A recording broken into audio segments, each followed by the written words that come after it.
തെരഞ്ഞെടുപ്പിൻ്റെ പ്രാധാന്യത്തെപ്പറ്റി ആയിരുന്നല്ലോ നാം ഇതുവരെ ചിന്തിച്ചുകൊണ്ടിരുന്നത്.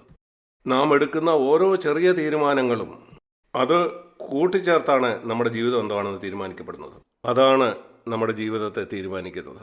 തെരഞ്ഞെടുപ്പ് എന്ന വാക്കിൻ്റെ അക്ഷരങ്ങളാണല്ലോ അത് പഠിപ്പിക്കാനായിട്ട് ഞാൻ ഉപയോഗിച്ചത്. യേശു ക്രിസ്തുവിനെ സ്വീകരിക്കേണ്ടതിൻ്റെ ആവശ്യത്തെപ്പറ്റിയായിരുന്നല്ലോ നാം പറഞ്ഞ് തുടങ്ങിയത്.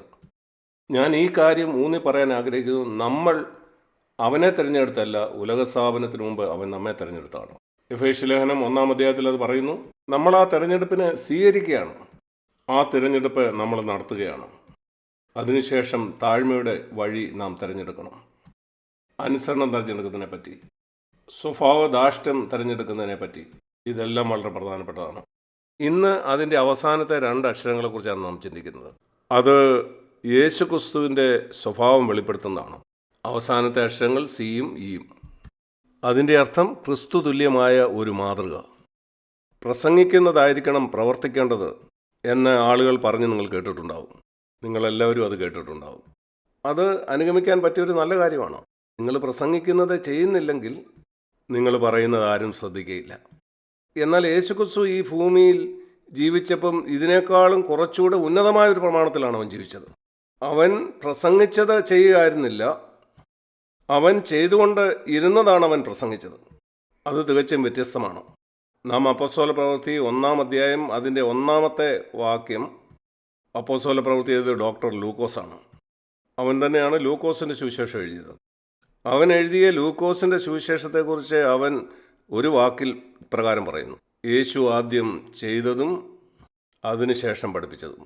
അതുകൊണ്ട് യേശു ചെയ്തുകൊണ്ടിരുന്നതാണ് പ്രസംഗിച്ചത്. ഞാൻ വിചാരിക്കുന്നു നിങ്ങളിൽ മിക്ക പേർക്കും അറിയാം, വേദപുസ്തകം 2 ഭാഗങ്ങളായിട്ട് തിരിച്ചിരിക്കുന്നു. ആദ്യത്തേത് പഴയ നിയമം, രണ്ടാമത്തേത് പുതിയ നിയമം. എങ്ങനെയാണ് ഒരു മനുഷ്യൻ വിശുദ്ധിയോടെ ജീവിക്കേണ്ടത് എന്നതിനെപ്പറ്റി ധാരാളം പ്രമാണങ്ങളും കൽപ്പനകളും പഴയ നിയമത്തിലുണ്ട്. അതിനോട് ബന്ധപ്പെട്ടുള്ള വാഗ്ദാനങ്ങളും മുന്നറിയിപ്പുകളുമുണ്ട്. ഈ കാര്യങ്ങളെല്ലാം വളരെ ശരിയാണ്, കാരണം അത് ദൈവത്തിൻ്റെ വചനമാണ്. എന്നാൽ അത് ഉപദേശങ്ങൾ മാത്രമാണ്.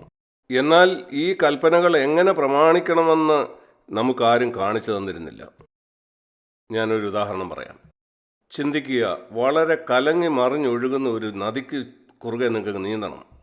വെള്ളം വളരെ ശക്തമായിട്ട് ഒഴുകിക്കൊണ്ടിരിക്കുകയാണ്. സങ്കല്പിക്കൂ, ഒരു ദൂതൻ വന്ന് നിങ്ങളുടെ അടുത്ത് നിൽക്കുകയാണ്.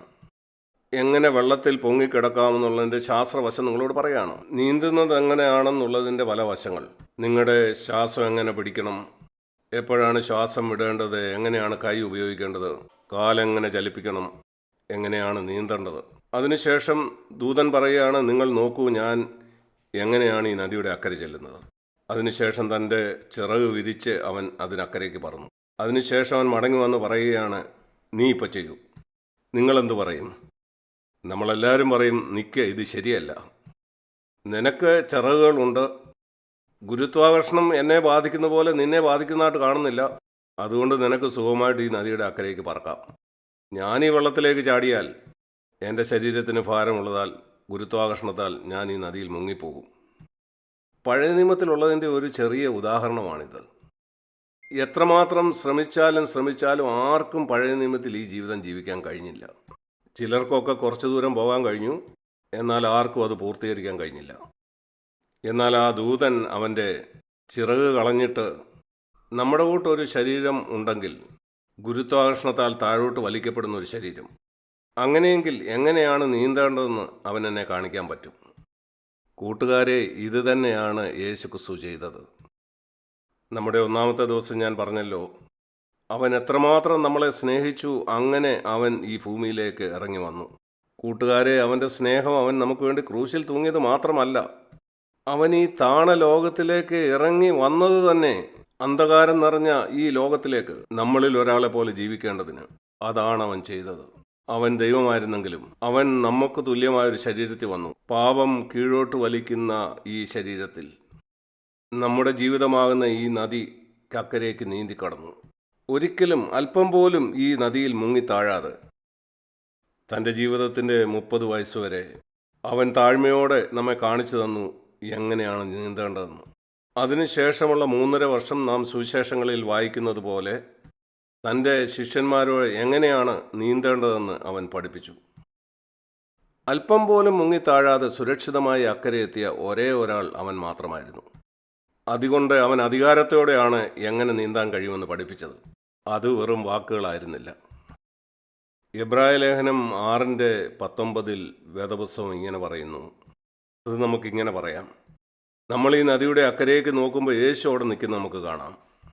അപ്പം നമ്മൾ ഓർക്കും, അവനൊരു കുഞ്ഞായിട്ട് നമ്മുടെ ഇടയിൽ ഉണ്ടായിരുന്നു. പിന്നെ അവൻ 5 വയസ്സായി, 10 വയസ്സായി, 20 വയസ്സായി, 30 വയസ്സായി, അവൻ്റെ ജീവിതത്തിൻ്റെ അവസാനം വരെ. എന്നാൽ അവന് ഈ നദിയുടെ അക്കരെ ചെന്നെത്തിയെങ്കിൽ, അവനും പാപത്തിൻ്റെ ആ താഴോട്ടുള്ള വലി അനുഭവിച്ചെങ്കിൽ, എങ്കിൽ എനിക്കും ഒരു പ്രത്യാശയുണ്ട്, നിങ്ങൾക്കും ആ പ്രത്യാശയുണ്ട്. പ്രിയ കൂട്ടുകാരെ, നിങ്ങൾ ഏത് സാഹചര്യത്തിലൂടെയാണ് കടന്നു പോകുന്നതെങ്കിലും വേദപുസ്തകം പറയുന്ന പോലെ ആ പ്രത്യാശ നിങ്ങൾക്കൊരു നങ്കൂരമാണ്. അങ്ങനെ ഇപ്പോൾ യേശു തന്നെ അനുഗമിക്കാനാണ് നമ്മെ വിളിക്കുന്നത്.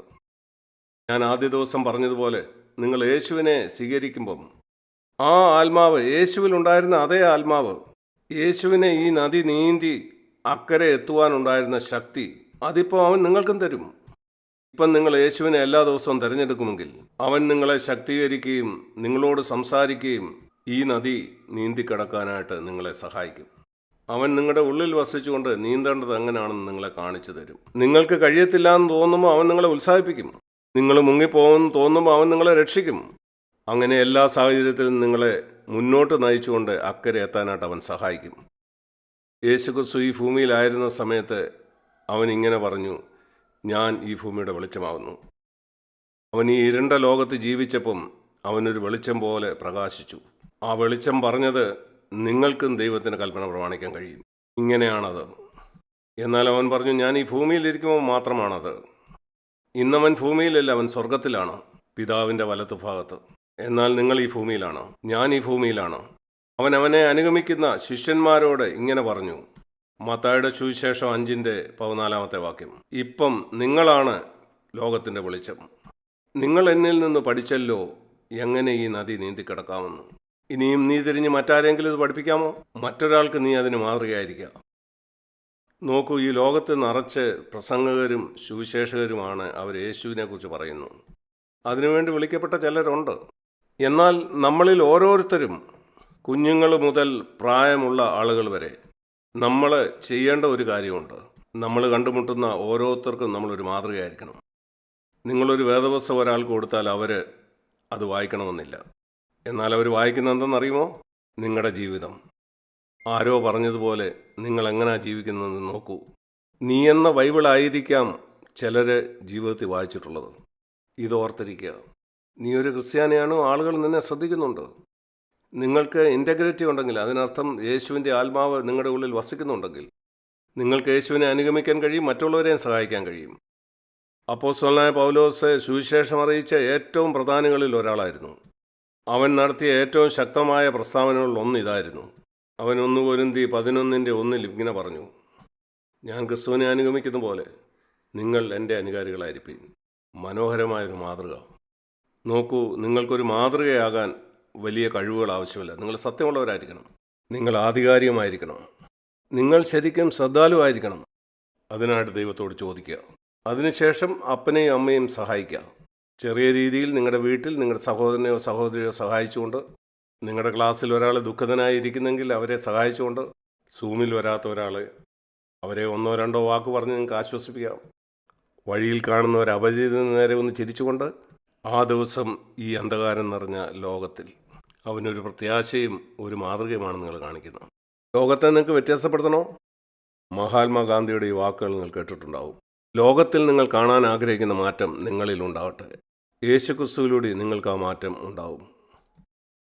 നാം ഈ ആഴ്ച പഠിച്ചതിനെക്കുറിച്ച് നമുക്ക് പെട്ടെന്ന് ഒന്ന് തിരിഞ്ഞു നോക്കാം. സമയമാണ് നമ്മുടെ ജീവിതത്തിൻ്റെ ഏറ്റവും വിലപ്പെട്ട കാര്യം. പണത്തേക്കാൾ എത്രയോ അധികം. എല്ലാ നിമിഷവും നാം തിരഞ്ഞെടുപ്പുകൾ എടുക്കുന്നു. ആ തിരഞ്ഞെടുപ്പുകളാണ് നാം എന്താകുമെന്ന് തീരുമാനിക്കപ്പെടുന്നത്. നാം നിത്യതയിൽ എന്തായിരിക്കുമെന്നും. അതുകൊണ്ട് നമ്മുടെ ജീവിതത്തിൽ തിരഞ്ഞെടുക്കുന്ന ഓരോ ചെറിയ കാര്യവും വളരെ പ്രധാനപ്പെട്ടതാണ്.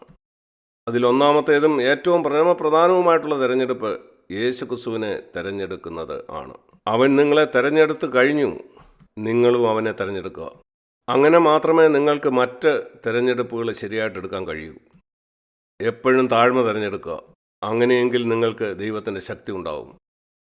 എപ്പോഴും ദൈവവചനത്തോടുള്ള അനുസരണം തിരഞ്ഞെടുക്കുക. നിങ്ങളുടെ ഈ ഭൂമിയിലെ ജീവിതം ധന്യമാവും. നിങ്ങളുടെ ഹൃദയത്തിൽ എപ്പോഴും സ്വഭാവധാഷ്ട്യം തിരഞ്ഞെടുക്കുക. നിങ്ങൾക്ക് ഫലമുള്ളൊരു ജീവിതം ഉണ്ടാവും. അവസാനമായി, നിങ്ങൾ കടന്നു പോകുന്ന എല്ലാ കാര്യത്തിലും യേശു നമുക്കൊരു മാതൃകയായി തീർന്നു. നിങ്ങൾ കടന്നു പോകുന്ന എന്തായാലും ദൈവത്തോട് സഹായം ചോദിക്കുക. നിങ്ങളും നിങ്ങളുടെ ചുറ്റുമുള്ളവർക്ക് ഒരു മാതൃകയായിരിക്കുക. കൂട്ടുകാരെ, ദൈവം നിങ്ങളെ അനുഗ്രഹിക്കട്ടെ. ഈ ആഴ്ച എന്നെ കേട്ടതിനായിട്ട് നിങ്ങൾക്ക് എല്ലാവർക്കും നന്ദി. നമുക്ക് ഒരുമിച്ച് പ്രാർത്ഥിക്കാം. കർത്താവെ, ഈ കൂട്ടുകാർക്കായിട്ടും വിദ്യാർത്ഥികൾക്കായിട്ടും ഞാൻ നിനക്ക് നന്ദി പറയുന്നു. അവർക്കായിട്ടുള്ള എൻ്റെ പദ്ധതികൾക്കായിട്ട് സ്തോത്രം. കർത്താവെ, ഈ സത്യത്താൽ അവരെ പിടിക്കുമാറാകണേ. ഈ ഭൂമിയിൽ അവർക്ക് ചെയ്യുവാൻ കഴിയുന്ന ഏറ്റവും പ്രധാനപ്പെട്ട കാര്യം അവിടുത്തെ ഇഷ്ടം നിറവേറ്റുന്നതാണെന്നുള്ള സത്യത്താൽ. യേശുവിൻ നാമത്തിൽ ആമേൻ.